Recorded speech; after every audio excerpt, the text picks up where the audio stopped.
So with that, let me introduce Helene Sear. Helene, it's at this time, if you could introduce the series and our speakers today. Thanks, Bob. Thanks everybody for joining us on our first webinar of the series from transitioning from the bucket to the barrel. The first one is going to cover policy, mainly the Renewable Fuel Standard, both Renewable Fuel Standard 1 and 2, as well as the 2008 Farm Bill. I want to introduce the first speaker, Steve Wall. Steve Wall is the Director of Policy and Environmental Issues for the Biofuels Center of North Carolina. He has over a decade of experience working on legal and policy issues at the state and federal levels. Prior to joining the center in 2010, Steve served as a policy analyst in the Secretary's Office of North Carolina Department of Environment and Natural Resources, where he's involved in developing and implementing policy initiatives in a variety of areas, including renewable energy. Steve's presentation will provide an overview and update of the Renewable Fuel Standard program. He'll cover both the RFS1 and RFS2. Our second presentation will be provided by Michelle and Wesley Dunn. They're with the Biofeedstock Industry Association. Michelle Dunn is currently the co-founder and CEO of the Biofeedstock Industry Association. Her distinguished career experience includes association management and development, legislative representation, and grassroots organization. She has worked extensively with organizations and associations to provide governmental representation at the federal and state level, including cities, counties, foundations, and corporate clients. Wesley Dunn is currently the President of Policy for the Biofeedstock Industry Association. He is an Emory Law School graduate and is licensed to practice in Georgia and the District of Columbia. He was elected to the Georgia General Assembly in 1982 and began a decade of distinguished service in the House of Representatives. He has extensive experience in the fields of biofuels and biofeedstocks legislation and agency regulation, business, insurance, taxation, and utility regulation.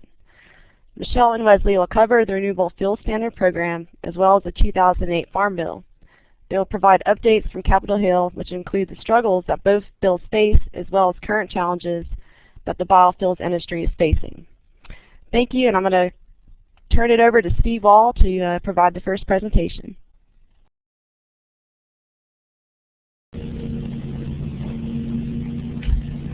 Thanks, Elaine. Good afternoon, everyone. My name is Steve Wall. I'm the Director of Policy and Environmental Issues for the Biofuels Center of North Carolina. Thank you for taking time out of your schedule to join the webinar today. Very quickly, here's what I'll be covering the first half of the webinar: background on the RFS program, a quick update on some recent policy issues, and mixed within the slides we will do some biofuels trivia. Here are some key terms that many of you are probably familiar with, but I wanted to provide a little bit of grounding for those of you who are coming new to this topic. Now, under federal and state laws and regulations, each of these terms has very specific meanings. Now, for our purposes today, I will be speaking about them in a very general sense.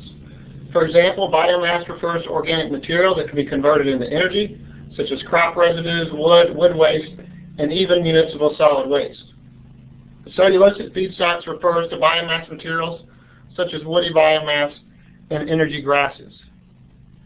Now, as we get started, I wanted to briefly mention the agency that I work for, the Biofuels Center of North Carolina.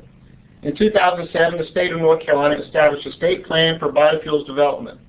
As part of that plan, the state legislature created the Biofuels Center. We are located in Oxford, North Carolina, on a North Carolina Department of Agriculture research station. At our facility, we have labs for research, as well as land where we conduct a number of growing trials on a variety of biofuels crops. Now, the work to develop and grow the biofuels industry here in North Carolina and in states all around the country is driven by federal law. That law is the Renewable Fuel Standard program, or RFS for shorthand. Now, the RFS program passed in 2007 is the foundation for biofuels development in the United States, with a mandate for 36 billion gallons of biofuels by 2022. Let me repeat that. The goal is that by 2022, we'll have 36 billion gallons of biofuels produced. So when Congress was debating and considering this law, there were a number of benefits cited for the RFS program. Here's some on the slide. They range from saving fuel costs, environmental improvements, gain for the forestry and farming sectors, and energy independence. Speaking of energy independence, we now get to our first biofuels trivia slide. So which former U.S. president said, "We must never again be caught in a crisis where the U.S. is dependent on any other country for the energy we need to produce our jobs, to heat our homes, and to furnish our transportation"? I'd like everybody to weigh in on this one and wait for Bob to show the results.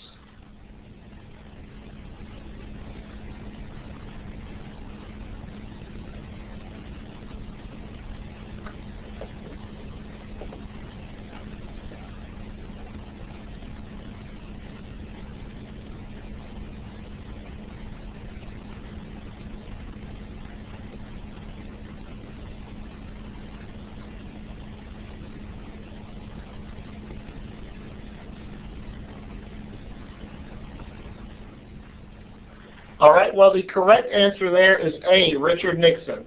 But if you looked hard enough, you could essentially find the same quote from every president on that list, but that's President Nixon's quote there. So moving on, how does the RFS program work? RFS is administered by the EPA, and the basic framework requires petroleum companies, or they're called obligated parties under the regulations, to purchase a certain amount of biofuels on a yearly basis. A simple way to conceptualize the program is to picture a pie graph.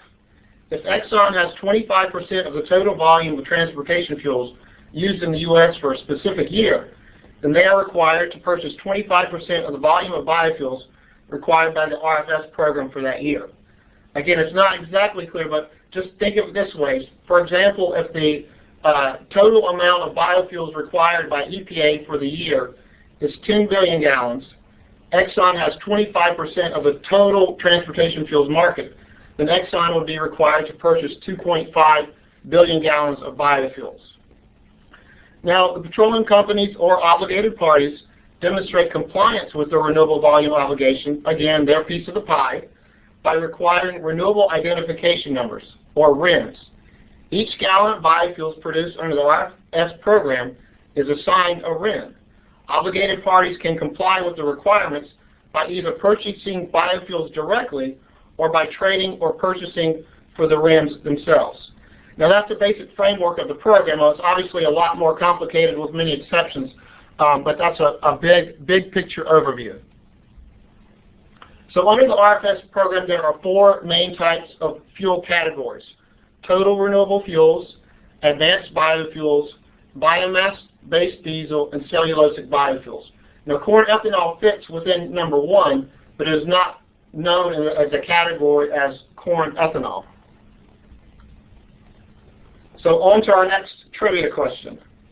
Henry Ford originally intended the Model T to run on what type of fuel? Go ahead and weigh in.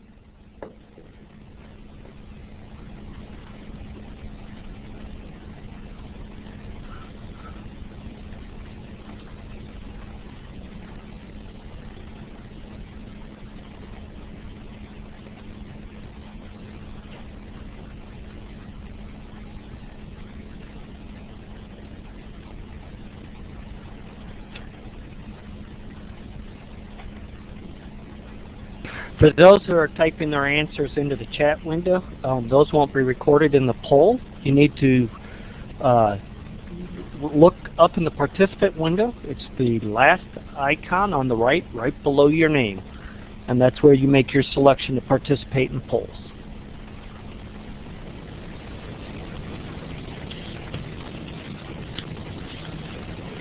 You guys are good. That is the correct answer, ethanol. Very nice. So moving on and talking a little bit more about our fuel categories. Two key points to take away from this webinar: that each category of these fuels has its own annual volume requirements, or essentially the amount that EPA says has to be produced in that year. And the second key point is that the categories themselves have very specific greenhouse gas emissions reduction thresholds that must be met to fall into a category. Now let's talk a little bit more about the fuel category volume requirements. A couple of things to point out on this slide. Here are the four categories, and those are the mandates under the law. I'm going to use the pointer here, and I want you to look at the blue section of the graph. that is the corn ethanol section. And by the time we get to the 2015, you'll see in the out years of the program, out to 2022, the corn ethanol number is capped at 15 billion. So that leaves a lot of room for cellulosic fuels to come into play in the out years of the program.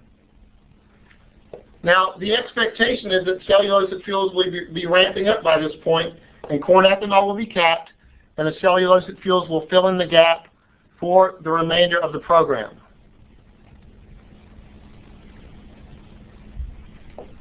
So one interesting note I also wanted to mention about this slide is that when you see all that big production expected from cellulosic fuels, is the U.S. Department of Agriculture, in putting together its biofuels roadmap, projects that about 50% of that cellulosic fuels will be produced in the southeast because of the region's wood resources and its ag lands. We're already seeing evidence of that fact with the Keeler plant in Mississippi, the INEOS plant in Florida, and the proposed Chemtex facility in North Carolina. Now here's a chart that shows the greenhouse gas emissions requirements for each type category of fuel. These percentages are compared against a 2005 baseline for greenhouse gas emissions for gasoline and diesel, respectively. Now these greenhouse gas percentages take into account the entire process of making the fuel, including the feedstock or crop utilized. Now again, the importance of the feedstock or crop being used plays a big role in the greenhouse gas reduction levels, but it is not the only thing that EPA considers when it starts placing these fuels into these categories. One example of this total life cycle assessment is, for example, that if a facility is utilizing grain sorghum to convert to ethanol at a production facility using natural gas, EPA has determined that it qualifies as a renewable fuel at the 20% threshold level.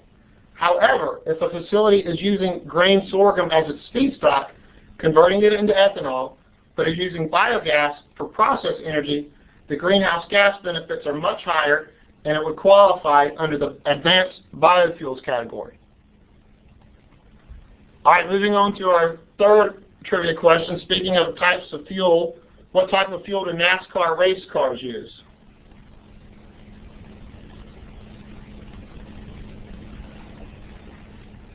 Go ahead and weigh in with your votes.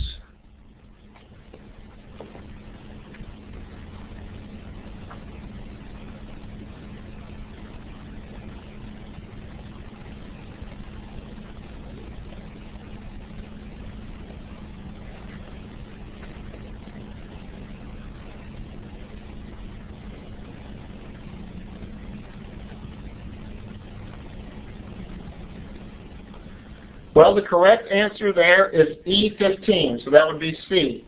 E15 is the fuel choice by NASCAR. Over the last couple of years, they've used about 3 million gallons of Sunoco E15 blend. So disappointing in those poll results there. So let's talk a little bit about feedstocks that go into these fuels. And there's really, under the RFS program, there's a two-part test for eligibility of feedstocks. I want to talk a little bit about those two parts. First, the EPA must approve the fuel pathway or the feedstock or crop you're going to convert to biofuel. This is referred to as the fuel pathway process. RFS also has a definition of renewable biomass that places some constraints on the land from where feedstocks come from. So in a sense, you've got to meet two steps. You've got to meet that the feedstock or crop is eligible according to EPA, and also that the biomass is coming from an appropriate place on the land. On the fuel pathway process, EPA has already approved some crops. You can see that some of those there. Switchgrass and miscanthus have been approved. The RFS program has also put in place a petition process that allows new crops to be approved on an ongoing basis. An international company called Chemtex has proposed a biofuels facility here in eastern North Carolina, and they would like to use Arundel or giant reed as one of those feedstocks. EPA approval of that crop is still pending. So while Arundel was not originally approved by EPA, the petition process allows Chemtex and other fuel providers to request that new feedstocks or new crops are added to the list. Now, speaking about renewable biomass, Again, it's not only about the crop, it's about the definition of renewable biomass. Now, the definition of renewable biomass under the RFS program has been the subject of controversy for several years. Many policymakers and others feel that the constraints placed in the definition are too limiting. The definition of biomass in the Farm Bill, which Michelle will talk about a little bit later, is less restrictive, and for the past several years, there have been discussions about making these definitions match up. Now, I would point out at this point that those are mostly discussions, and that's certainly not going to be an easy task, and an even harder task would be making all the definitions of biomass within federal law match up. The latest Congressional Research Service report indicated that there are more than 16 different definitions for biomass within federal law. All right, our next trivia question. In North Carolina, used grease from the state fair is turned into biodiesel. It's actually done some here at the Oxford biodiesel plant on the Department of Ag station. So how much grease does the state fair generate each year?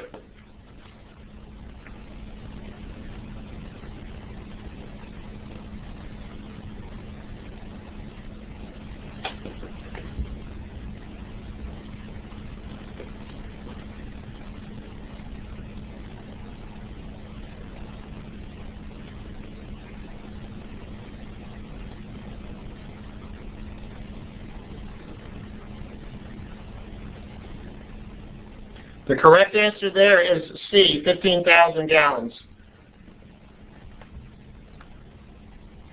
So I've given a little bit of background very briefly, and I just want to transition into some of the hot topics. You see them listed there on the slide.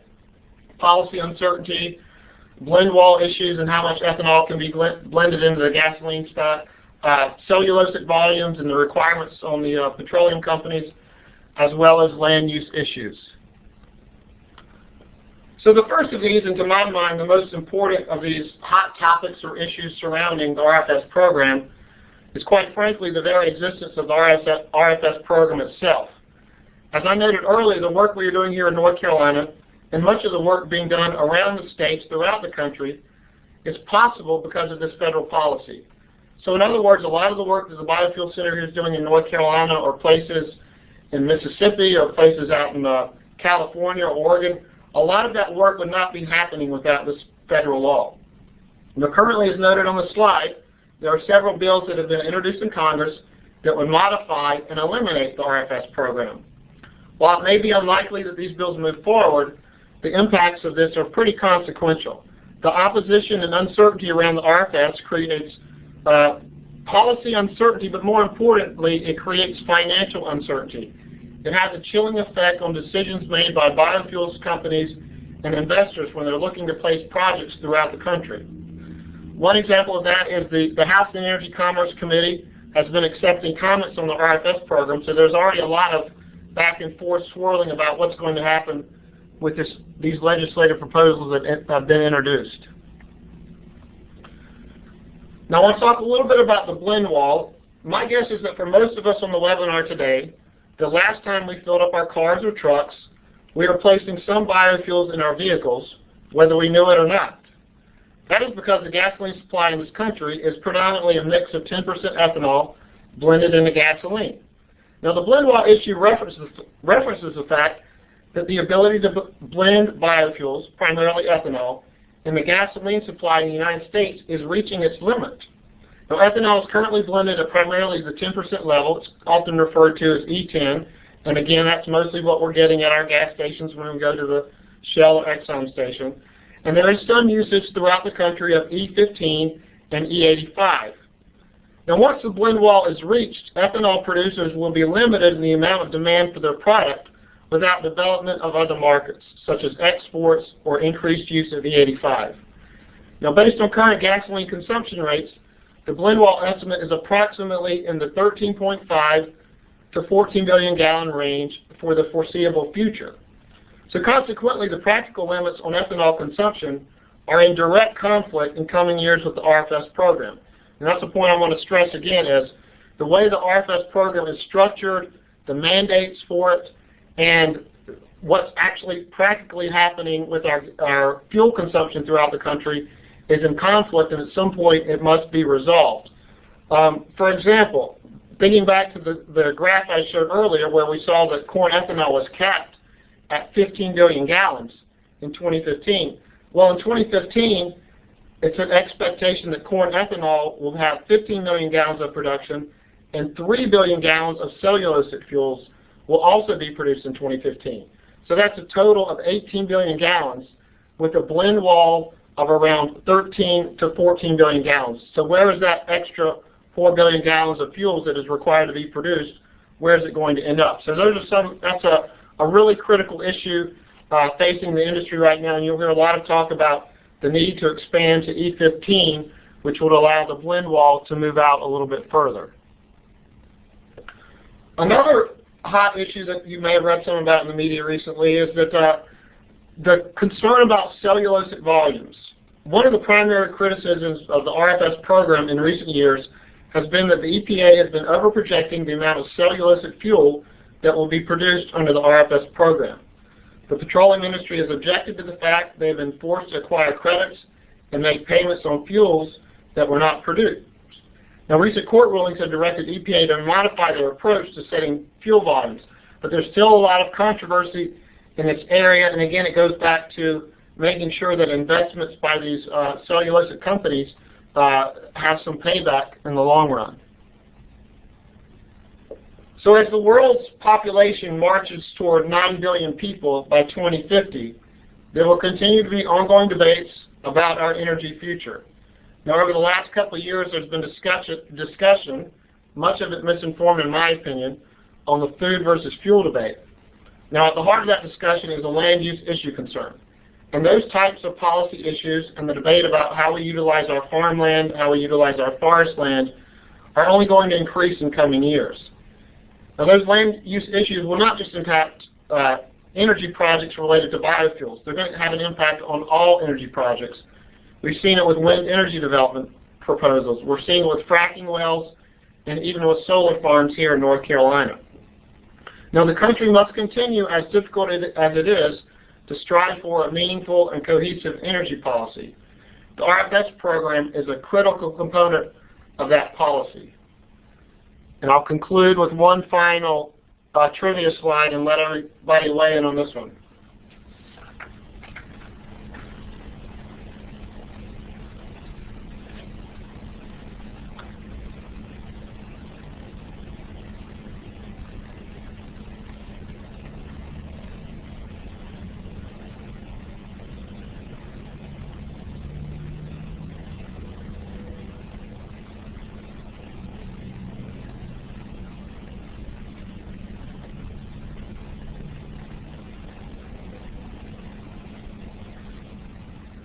All right, all of you that answered D have that correct. I believe that's a Miller Genuine beer can that's going into the flux capacitator.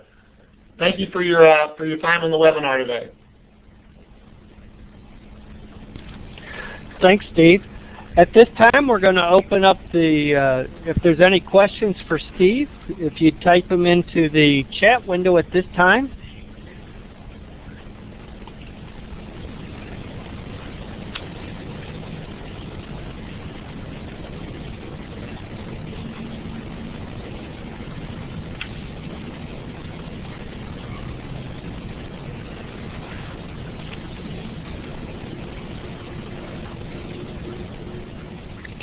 So here's one from Go Duke.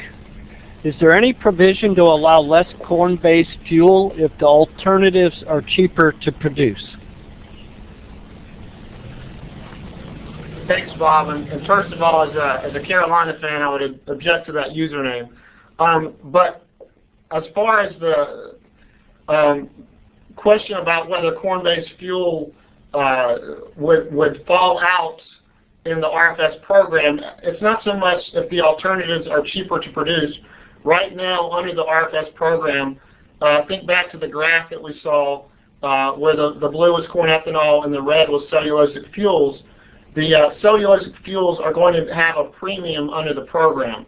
So if we have companies that are producing cellulosic fuels, those RINs will be more valuable than the RINs you're getting for your corn-based fuel. That's an indirect way of answering the question, but that's probably the best way I can do it right now.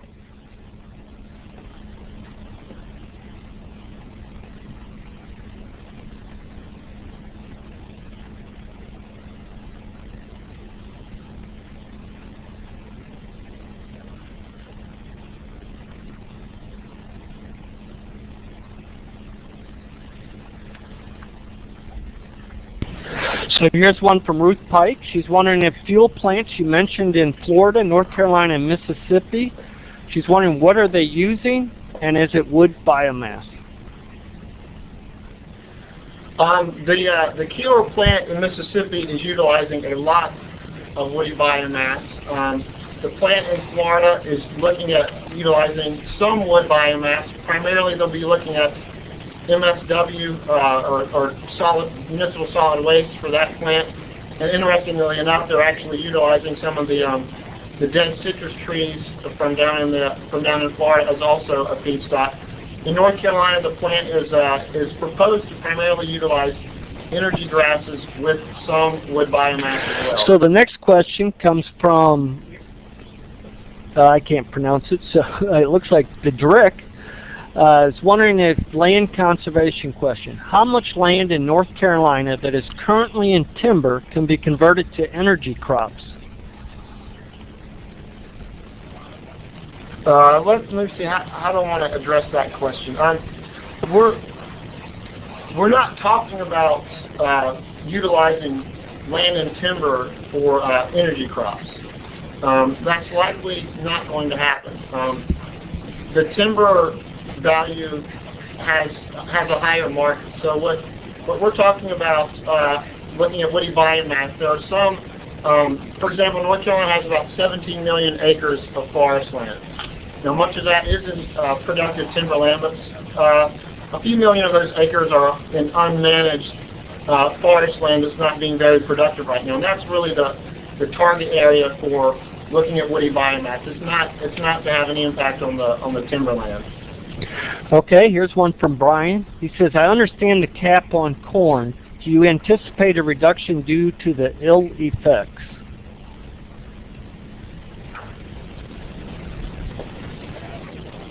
Well, again, that goes back to the blend wall. And as all these RFS issues get debated in Congress and the several bills are moving through, some of those questions related to the blend wall are going to have to be addressed.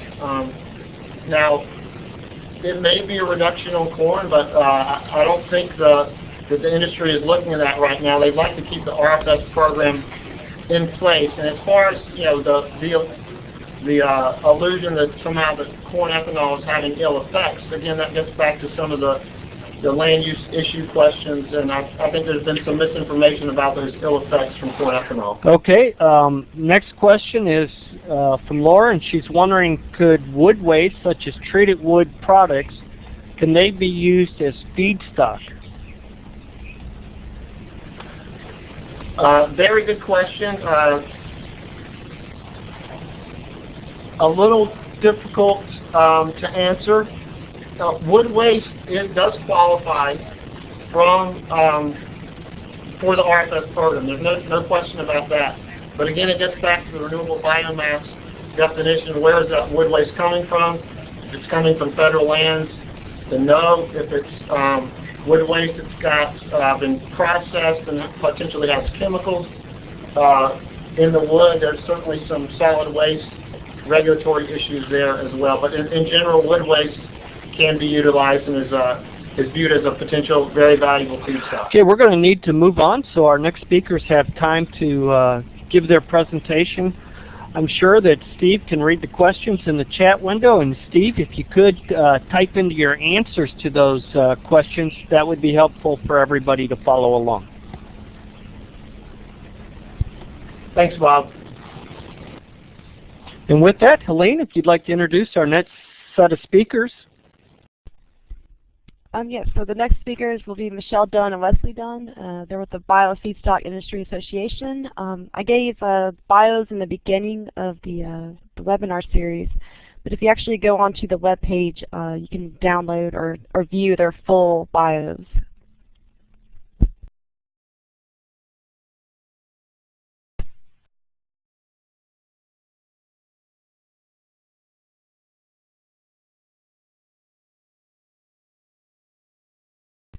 And with that, Michelle, I'm not sure if we can hear you, but you can go ahead and start your presentation.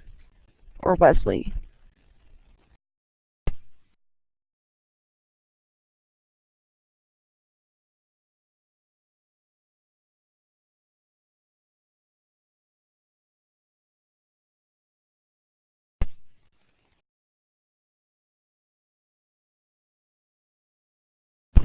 Hi, this is Wesley. Can y'all hear me? We can, Wesley. Okay, Michelle's having a little difficulty with her mic. She'll be on just a minute. Yeah. We've been asked to talk about the...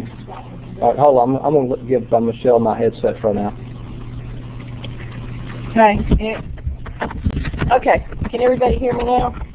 No, nobody can hear me. I hit the talk button. Okay, how are we doing now?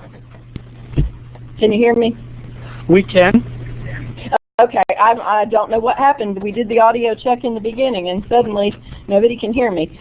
It might be Congress trying to shut me up. That happens a lot.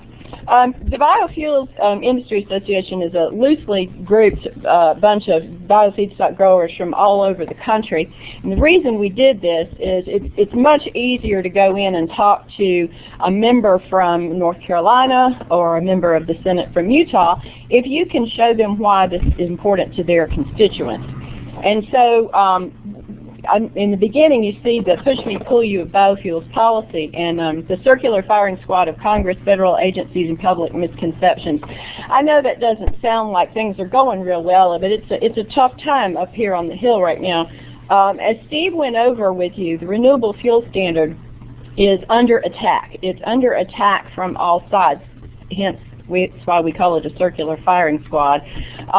We're under attack from big oil. They would just soon go away. We're under attack from environmental groups who immediately lump you with corn ethanol, and they don't like corn ethanol, or either they just don't quite understand what you're doing. We're also in the midst of what we call, formerly known as the 2012 Farm Bill, because it didn't happen in 2012. So now we are working on the 2013 version of the 2012 Farm Bill. And what we're really pushing in this Farm Bill, in fact, we're on the Hill right now. In fact, that's probably part of the problem. We're dealing with iPads and in a little tiny little office up here on the Hill.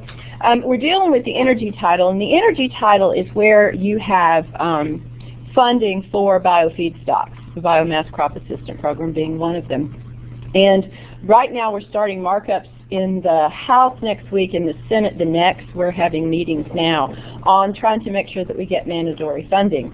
Another program that has really helped and will continue to help the biofuels industry, but is under extreme attack, especially this week, is the Defense Production Act, which we call DPA, and it's an MOU between the USDA, DOE, and DOD, and it is for the military to push forward biofuels. And they understand that this is a national security issue and not necessarily a greenhouse gas issue. While both sides agree that, you know, maybe we do need to work on that, it's important. However, at the moment, there is, we've got one letter circulating in the Senate, bipartisan, because the new Defense Secretary Hagel has decided that he doesn't want to do this. So anyway, we're in a real scramble on that one. In fact, we'll be up on the Hill probably all evening trying to make sure we can get as many signatures as we can. Steve also mentioned EPA regulations and pathways. What we're asking for in the policies that would actually push it forward is if we had some sort of knowable timeline. We've actually had 2 companies go out of business waiting on an EPA pathway. We have several waiting that companies desperately need these fuel pathways, and no decisions are being made. Most of that is political. What we're hearing is that you're not going to get many decisions until after the new EPA director is confirmed by the Senate. Tax policy is all over the place. You can't really build a refinery and expect people to plant 30,000 acres of feedstock, and that's a small number if you're using something like giant miscanthus. And to then 2 years later have Congress say, you know, we really don't like those tax credits, or we're going to switch this tax credit around on you. So that's, you know, that's been a real problem. The next to the last policies of programs and propaganda is Congress. Congress, if you watch even a little bit of the news, you know that they're pretty much in the midst of doing absolutely nothing right now but fighting with each other. And that's what's holding up the Farm Bill. That's what's causing problems with our DPA MOU and the tax policy. So Congress itself is not moving anything forward anywhere. The last is the industry itself. Everybody in this industry has been very focused on getting, whether it's their feedstock to market or getting their process for refining set up. And it's taking a while, I think, for this industry to understand we're all in this together and get a little more organized. And so that's kind of what the Biofeedstock Industry Association is doing, is trying to get everybody on the same page so that we have a grassroots effort that's stronger. The Renewable Fuel Standard, since we're running short of time, I won't really spend a lot of time on it because Steve did such a great job. Why people want to kill it, and the two bills that Steve mentioned, we call them, they're the good black bills, but the word on the Hill that's being circulated by Big Oil is, no, we don't really want to repeal the RFS, we just want to tweak it a little bit. If you read those bills, it repeals it, and it's a bad deal for all of us in this industry. So that's something we're working on, and I certainly won't go into redo what Steve just said. Title IX of the Farm Bill, the energy title as we call it, the three most important elements to our industry that we feel in that, first and foremost, is the Biomass Crop Assistance Program. And the second is the Rural Energy for America program, commonly known as REAP, and then of course the Biorefinery Assistance Program. The Biomass Crop Assistance Program, or BCAP, is the only federal program to establish new crops. And why that's so important is you are asking farmers to put in 30,000 acres of a biofeedstock, and like I said, if you're using giant miscanthus, that's 30,000 acres, and they yield well 3 times over what pine does. So you're talking about a lot of land. And then you're going to have to let these crops mature for 2 to 3 years while the refinery is being built. Well, you're leaving the farmer hanging there for about 2 to 3 years before there's actually a sale of the biomass. So that's why it's so important that we have some sort of federal program, even if it's not a lot of money, but enough money to bring the private investment to the table, knowing that the government's backing us up, both with the RFS and with Title IX. It also can be used as in aid of collecting existing material like corn stove or forest waste that we talked about. The other thing it does, and I think I mentioned it, is it bridges the gap between the planting and the sales with lease payments, and I certainly won't go into all of that, but it really gives the farmer a safety net to actually step out and plant something that they've never planted before, and is an absolutely new program. Title IX is under attack. We are definitely caught up in the Farm Bill fiasco. We spent New Year's Eve on Capitol Hill only to have a continuing Farm Bill thrown through till September the 30th. It's also seen as a crop subsidy, and while it is not in any shape of the imagination, it gets lumped in because of misconceptions. There's also a general distaste of renewable energy, especially on the conservative side. And the problem is they hear renewable energy, and I think Steve talked about some of the definitions. And if there's many times we'll be on the Hill and we'll introduce ourselves, we're in, the advanced biofuels, and they go, oh, well, we hate Solyndra. And those of us probably on this call are in the know enough to know that that's solar, and that has nothing to do with advanced biofuels, except it's getting lumped with renewable energy. So education is something we're really, really having to work on. How many of you, and this is my little polling, how many of you have heard of range fuels? Just raise your hand.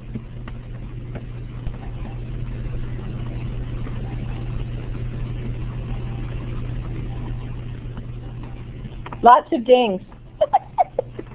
Lots of dings. Yeah. So that's the problem. I'll let you put up the results.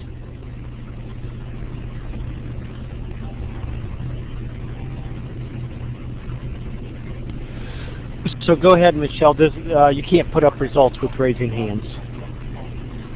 Okay, sorry. Well, I've heard many, many, many dings, and it's the few failures in this industry that have become huge Wall Street Journal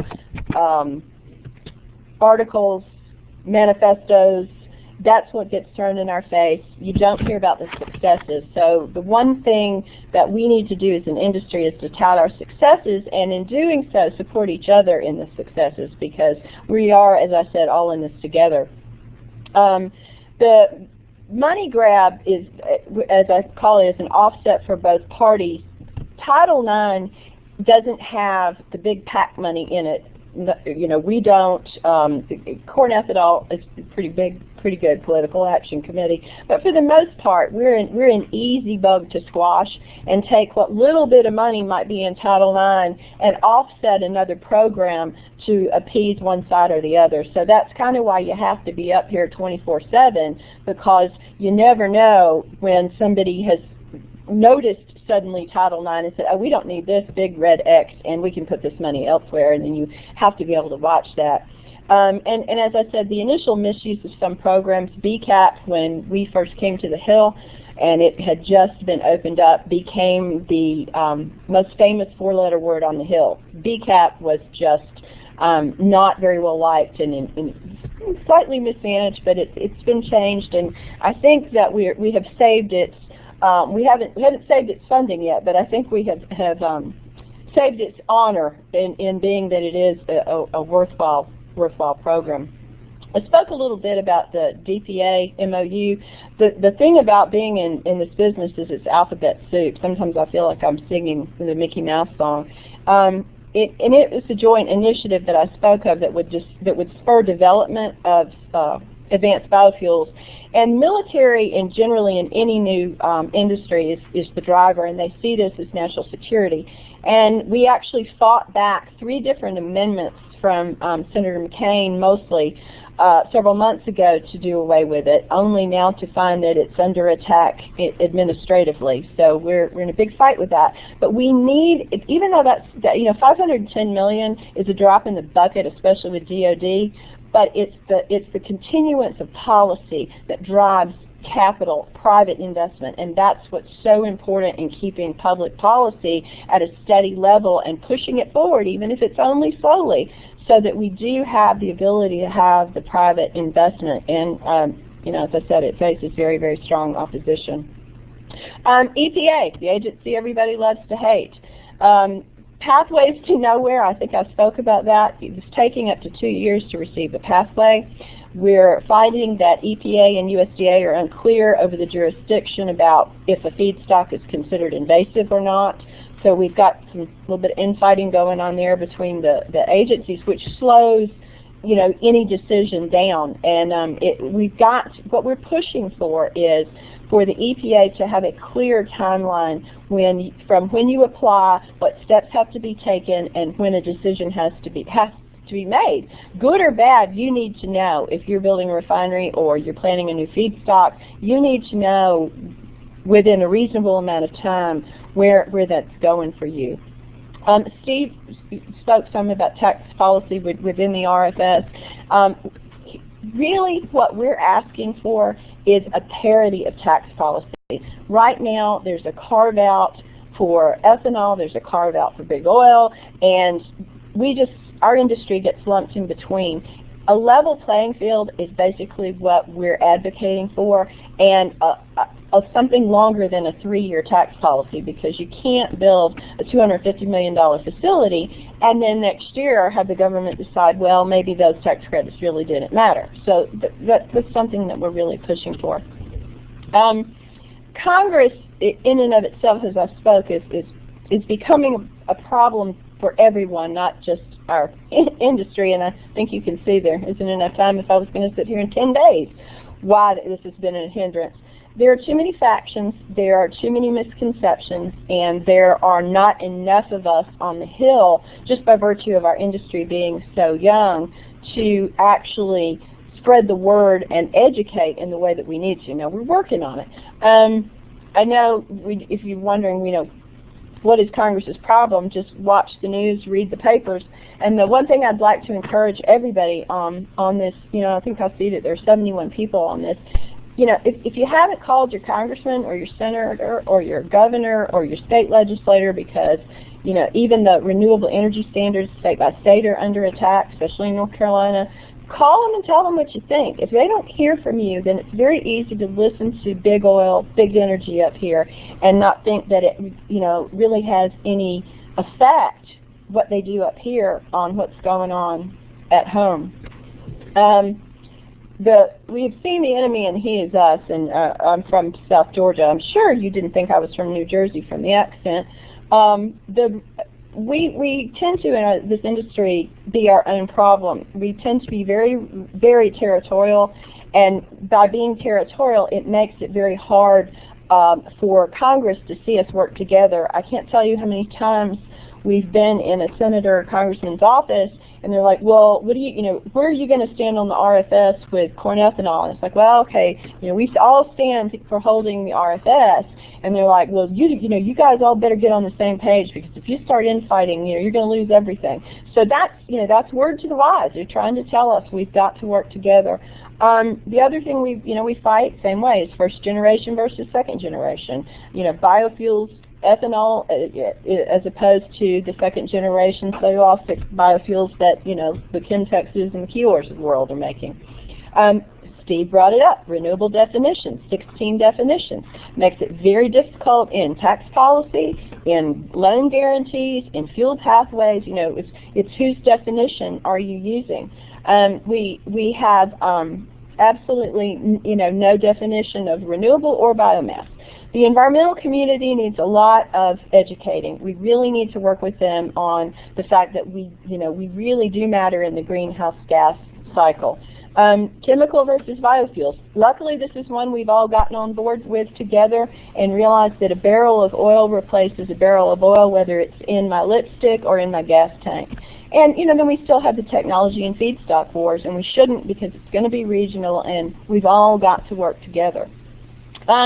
It's always darkest before dawn, and right now it's really tough up here on Capitol Hill. I'm feeling like that old Schoolhouse Rock thing. I'm only a bill sitting here on Capitol Hill. I'm feeling pretty forlorn, but I just think that we have a real chance to make a difference, and we just don't intend to give up on this. I've had to hurry through this so we can get through by 3, but you have our contact information and on this slide, and if you want to talk to us, you have any questions or any suggestions, we'd be happy to take them. So I'll shush now since we're 4 minutes from ending. Okay, thanks, Michelle. At this time, if you have any questions, please go ahead and type those into the chat window, and while you do that, we'll move forward a slide or two, and Helene, at this time, if you'd like to talk to them about the series. Sure. So there's going to be a couple of other topics that the series is going to cover. There's about 8 other topics, or anything from feedstock characteristics to logistics. How do we get, we could produce a bucket of advanced biofuel, but how do we get up to the barrels? How do we get from pilot phase facilities to commercial scale? So if you can look on the screen, there's the website there, www.se-ibis.org. There's a webinar tab there. It'll provide you all the upcoming webinars. You can find out information about the speakers. They'll have their pictures and their bios, and as well as how to contact them. So our next one will be on short rotation woody crops and energy grasses, and this will be on June 4th. So people look out for that. And I'm going to conclude with that and let you guys check out the website on your own time. And thank you everybody for participating. If you have a lot of questions, we will take a look at these and try to answer them as best as we can. So this is Bob, and I see that Ruth is wondering if the slides, copy of the presentation is available. Actually, the copy of the presentation is saved as a PDF file up on the portal page, and that link is there in the chat window, so you could actually click on that live link or copy it and save it for later. That will actually take you to the PDF file of today's presentation. Today's presentation is being recorded and will be available here later today for those that would like to share it with friends or colleagues that weren't able to attend. Feel free. It'll be available under previous webinars on the bioenergywebinars.net.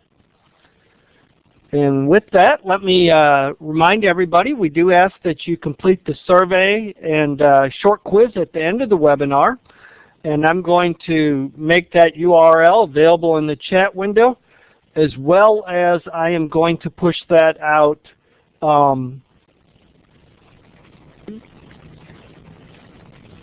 through the website.